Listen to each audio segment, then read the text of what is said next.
ಅರೆ ಕಡಿಮೆ ಹಾಕು ಆದ್ರೆ ಅಸಲಿ ಹಾಕು MDH ಕಾಶ್ಮೀರಿ ಕೆಂಪು ಮೆಣಸಿನ ಪೌಡರ್. ಬಿ ಆರ್ ಪಾಟೀಲ್ ಬಹಳ ಡಿಫರೆಂಟ್ ಪಾಲಿಟಿಷಿಯನ್. ಏನಾದರೂ ಅವ್ರಿಗೆ ಅಸಮಾಧಾನ ಆಯಿತು ಅಂತಂದರೆ ಮುಲ್ಲಾಜಿಲ್ದನೆ ಹೇಳ್ತಾರೆ. ಹಿಂದೂ ಕೂಡ ಹಲವಾರು ಬಾರಿ ಈ ರೀತಿ ಮುಜುಗರ ಉಂಟು ಮಾಡಿದ್ರು ತಮ್ಮ ಸ್ಟೇಟ್ಮೆಂಟ್ಗಳಿಂದ.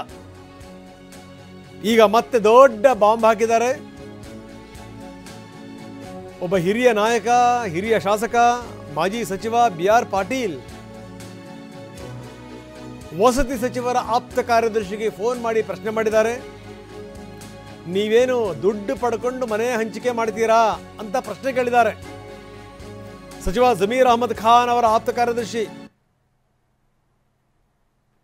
ಆತನ ಫೋಟೋವನ್ನು ಕೂಡ ತೋರಿಸ್ತಾ ಇದ್ದೀವಿ. ವಸತಿ ಸಚಿವರ ಆಪ್ತ ಕಾರ್ಯದರ್ಶಿ ಸರ್ಫರಾಜ್ ಖಾನ್ ನೇರವಾಗಿ ಅವ್ರಿಗೆ ಫೋನ್ ಮಾಡಿ ಕೇಳ್ತಾರೆ, ಬಿ ಆರ್ ಪಾಟೀಲ್ರು ಏನಪ್ಪ ದುಡ್ಡು ತಗೊಂಡು ಮನೆ ಹಂಚ್ತೀರಾ? ನಮ್ಮ ಕ್ಷೇತ್ರದಲ್ಲೇ ಇದಾಗ್ತಾ ಇದೆ, ಏನಿದ್ರ ಅರ್ಥ ಅಂತ ಕೇಳಿದ್ದಾರೆ. ದೊಡ್ಡ ಮಟ್ಟದಲ್ಲಿ ವೈರಲ್ ಆಗಿದೆ. ಅವರ ಆಡಿಯೋವನ್ನು ನಾವು ನಿಮಗೆ ತೋರಿಸ್ತೀವಿ, ಕೇಳಿಸ್ತೀವಿ. ಎಷ್ಟು ಮಟ್ಟಿಗೆ ಬಿ ಆರ್ ಪಾಟೀಲ್ ಲಂಚದ ಆರೋಪ ಮಾಡ್ತಾರೆ, ಅದು ಸರ್ಕಾರದ ವಿರುದ್ಧ. ದುಡ್ಡು ತಗೊಳ್ತೀರಿ, ದುಡ್ಡು ಕೊಟ್ಟವ್ರಿಗೆ ಮಾತ್ರ ಮನೆ ಕೊಡ್ತೀರಿ. ನನ್ನ ಕ್ಷೇತ್ರದಲ್ಲೂ ಕೂಡ ನೀವು ಅದನ್ನೇ ಮಾಡಿದ್ದೀರಿ. ನಾನು ಪತ್ರ ಕೊಟ್ಟರೂ ಕೂಡ ಅದರಲ್ಲೂ ದುಡ್ಡು ಪಡೆದು ನೀವು ಮನೆ ಹಂಚ್ತೀರಿ ಅಂತಂತಂದ್ರೆ ನನ್ನ ಮರ್ಯಾದೆ ಏನಾಗಬೇಕು? ಇದು ವಸತಿ ಸಚಿವರ ಆಪ್ತ ಕಾರ್ಯದರ್ಶಿಗೆ ಪಾಟೀಲ್ ಕೇಳಿರುವಂತ ಪ್ರಶ್ನೆ. हेलो जी सरफराज। हाँ साहब आप गलत मत समझो, ताज्जुब की बात है। हाँ राजीव गांधी हाउसिंग कारपोरेशन में जो लोग जाके पैसा देते हैं उनको घर मिला है। सब तो ये हम लास्ट टाइम MLA आप लोग बोले थे। सुनिए साहब, सुनिए एक रिक्वेस्ट है ये हो रहा है क्या, धंधा हो रहा है क्या? साहब, राजीव गांधी ऐसा है तो साहब आप ऐसा है तो दीजिए। मैं लास्ट टाइम आपको बताया और नहीं, नहीं, दीजिए, हम action will take action sir immediately. We have not done like that sir. I mean if they have done like that we will send them behind bar sir. भाई मैं बोल रहा हूं सर, क्योंकि मैं सर, अपने सर, सरकार जो भी को सर, ऊपर नहीं सर मैं इल्जाम कैसे लगाता हूँ? नहीं मेरा सर, में जो तजुर्बा आया है, नहीं जो सर, पैसा दिए उसको घर मिला है। नहीं सर, ऐसा हो ही नहीं सकता सर, क्योंकि घर ही नहीं है तो देंगे कहाँ से सर? अब कितने घर दिए अब? सर हम लोगों को लास्ट ईयर में जो सर कुछ 10 या 12,000 घर जब लास्ट टाइम दिए थे सर, जो एमएलए से मिनिस्टर साहब ने जो रिक्वेस्ट किया, this was 2 years back when the new government came into power sir. Now we have asked for about 43,000 houses जो लैप्स हो गए, हमको वापस दो बल्कि हम लोग पूछे हैं सर. मेरा सुनिए, किसी को बोला नहीं, जो मेरा लेटर भेजा था वो नहीं हुआ. वही लेटर ग्राम पंचायत के चेयरमैन मेरे पास से लेके गए और पैसा दे के लेके आए घर मकान. ಇದು ಈ ಬಿ ಆರ್ ಪಾಟೀಲ್ರು ಮತ್ತು ಸರ್ಫರಾಜ್ ಅವರಿಬ್ಬರು ಮಾತಾಡಿರೋ ಮಾತುಗಳು ನೋಡಿದ್ರೆ ಇವ್ರು ಯಾವ ರಾಜ್ಯದಲ್ಲಿದ್ದಾರೆ ಅಂತ ಅಂದ್ಕೋಬೇಕು ಹೇಳಿ. ಅವರು ಹಿಂದಿ, ಇವರು ಹಿಂದಿ.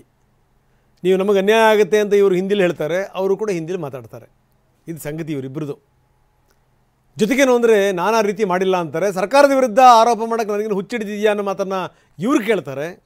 ಇದು ಸಂಗತಿ. ನೋಡಿ, ಇದಕ್ಕೆ ಸಂಬಂಧಪಟ್ಟಂಗೆ ಕಾಂಗ್ರೆಸ್ನ ನಾಯಕರನ್ನ ಯಾರನ್ನೇ ಕೇಳಿ ತಪ್ಪಿಸ್ಕೋತಾರೆ. ಪ್ರತಿ ಬಾರಿ ಇದೇ ಹಣೆ ಬರವೇ.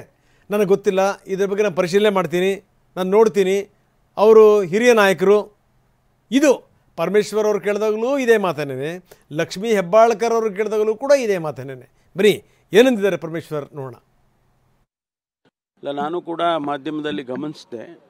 ಪಾಟೀಲರು ಯಾವ ಅರ್ಥದಲ್ಲಿ ಹೇಳಿದಾರೋ ಗೊತ್ತಿಲ್ಲ, ಅಥವಾ ಎಲ್ಲಿ ನಡೀತಾ ಇದೆ, ಯಾರು ಲಂಚ ಕೇಳಿದ್ದಾರೆ ಅದನ್ನು ಸ್ಪಷ್ಟವಾಗಿ ಅವರು ಮಾಧ್ಯಮದಲ್ಲಿ ಏನು ಹೇಳಿಲ್ಲ. ವೈಯಕ್ತಿಕವಾಗಿ ಅವರೇನಾದರೂ ಕೂಡ ಮಾತಾಡಿದರೆ ಅಥವಾ ಸಚಿವರಿಗೆ ತಿಳಿಸಿದರೆ ಒಳ್ಳೆಯದು. ಆ ಸಚಿವರು ನಮ್ಮ ಜಮೀರ್ ಅಹಮದ್ ಅವರು ಇದ್ದಾರೆ, ಅವರಿಗೆ ಹೇಳಿದರೆ ಅದು ವಿಚಾರಿಸ್ತಾರೆ. ಎಲ್ಲಿ ಯಾವ ಹಂತದಲ್ಲಿ ನಡೆದಿದೆ ಅನ್ನೋದನ್ನು ಅವರು ಹೇಳಿದರೆ ವಿಚಾರ ಮಾಡಿ ಕ್ರಮ ತಗೊಳ್ತಾರೆ. ಇಲ್ಲ ನೋಡಿ, ಇದು ಮಂತ್ರಿಗಳ ಮಾತು. ಯಾವ ಅರ್ಥದಲ್ಲಿ ಬಿ ಆರ್ ಪಾಟೀಲ್ ಹೇಳಿದರೆ ಗೊತ್ತಿಲ್ಲ ಅಂತಾರೆ. ಇನ್ಯಾವ ಅರ್ಥ ರೀ? ಎಲ್ಲ ಅನರ್ಥನೇ. ಒಬ್ಬ ಹಿರಿಯ ನಾಯಕ ಸರ್ಕಾರದ ವಿರುದ್ಧ ಈ ರೀತಿ ಆರೋಪ ಮಾಡ್ತಾರೆ ಅಂತಂದರೆ ಅದರಲ್ಲಿ ಯಾವ ಅರ್ಥ ಹುಡುಕ್ತೀರಿ ನೀವು? ಸಂಪೂರ್ಣ ಅನರ್ಥವೇ ಎಲ್ಲವೂ ಕೂಡ. ಇದೇ ಮಾತನ್ನು ಲಕ್ಷ್ಮೀ ಹೆಬ್ಬಾಳ್ಕರ್ ಅವ್ರಿಗೆ ಕೇಳಿದ್ವಿ ನಾವು. ಲಕ್ಷ್ಮೀ ಹೆಬ್ಬಾಳ್ಕರ್ ಹೇಳಿದಂಥ ಉತ್ತರ ನನಗೆ ಗೊತ್ತಿಲ್ಲ, ನಾನು ಅವ್ರ ಹತ್ರ ವಿವರಗಳನ್ನು ಕಲೆ ಹಾಕ್ತೀನಿ, ಅವ್ರ ಹತ್ರ ಮಾತಾಡಿ ನಿಮಗೆ ಹೇಳ್ತೀನಿ. ಏನಾದರೂ ಲಕ್ಷ್ಮೀ ಹೆಬ್ಬಾಳ್ಕರ್ ಪಾಟೀಲ್ರ ಜೊತೆ ಮಾತಾಡೋಕ್ಕೆ ಸಾಧ್ಯನಾ? ಯಾಕಂದರೆ ಪಾಟೀಲ್ ಮೊದಲೇ ಉರಿದು ಬೀಳೋವಂಥ ವ್ಯಕ್ತಿ. ಬನ್ನಿ ಲಕ್ಷ್ಮೀ ಏನು ಹೇಳ್ತಾರೆ ನೋಡೋಣ. ನೋಡಿ, ಬಿ ಆರ್ ಪಾಟೀಲರು ಹಿರಿಯ ಶಾಸಕರು. ನಾನು ನಿನ್ನೆ ರಾತ್ರಿ ಉಡುಪಿಗೆ ಬಂದಿದ್ದೀನಿ. ನಾನು ಅದು ಏನು ಬಂದಿದೆ ಅಂತ ನಾನೇನು ಗಮನಿಸಿಲ್ಲ. ಈಗ ತಾವು ನನ್ನ ಗಮನಕ್ಕೆ ತೆಗೆದುಕೊಂಡು ಬಂದಿದ್ದೀರಾ. ನಾನು ಅವ್ರ ಹತ್ರ ಮಾತಾಡಿ ನಿಮ್ಮ ಎದುರುಗಡೆ ಉತ್ತರವನ್ನು ಕೊಡ್ತೀನಿ. ಇನ್ನು ಈ ಘಟನೆಗೆ ಸಂಬಂಧಪಟ್ಟಂಗೆ ಸರ್ಫರಾಜ್ ಬೇಸರ ವ್ಯಕ್ತಪಡಿಸಿದ್ದಾರೆ. ಈ ರೀತಿ ಅಧಿಕಾರಿ ಒಬ್ಬ ಮಾತಾಡಿದ್ದನ್ನು ಆಡಿಯೋನ ಲೀಕ್ ಮಾಡೋದು ಎಷ್ಟರ ಮಟ್ಟಿಗೆ ಸರಿ ಅಂತ ಕೇಳಿದ್ದಾರೆ ಸರ್ಫರಾಜ್ ಖಾನ್. ಸಚಿವ ಜಮೀರ್ ಅಹಮದ್ ಖಾನ್ ಅವರ ಆಪ್ತ ಕಾರ್ಯದರ್ಶಿ ಸರ್ಫರಾಜ್ ಪ್ರಕರಣದ ಎಲ್ಲ ವಿವರಗಳನ್ನು ಜಮೀರ್ ಗಮನಕ್ಕೆ ತಂದಿದ್ದಾರೆ. ಮುಖ್ಯ ಕಾರ್ಯದರ್ಶಿ ಗಮನಕ್ಕೂ ಕೂಡ ತರ್ತೀವಿ ಅಂತ ಹೇಳಿದ್ದಾರೆ. ಒಬ್ಬ ಅಧಿಕಾರಿ ಜೊತೆ ಮಾತಾಡಿದ್ದನ್ನು ಈ ರೀತಿ ಲೀಕ್ ಮಾಡುವಂಥದ್ದು ಎಷ್ಟರ ಮಟ್ಟಿಗೆ ಸರಿ ಅಂತ ಕೇಳ್ತಾರೆ ಸರ್ಫರಾಜ್.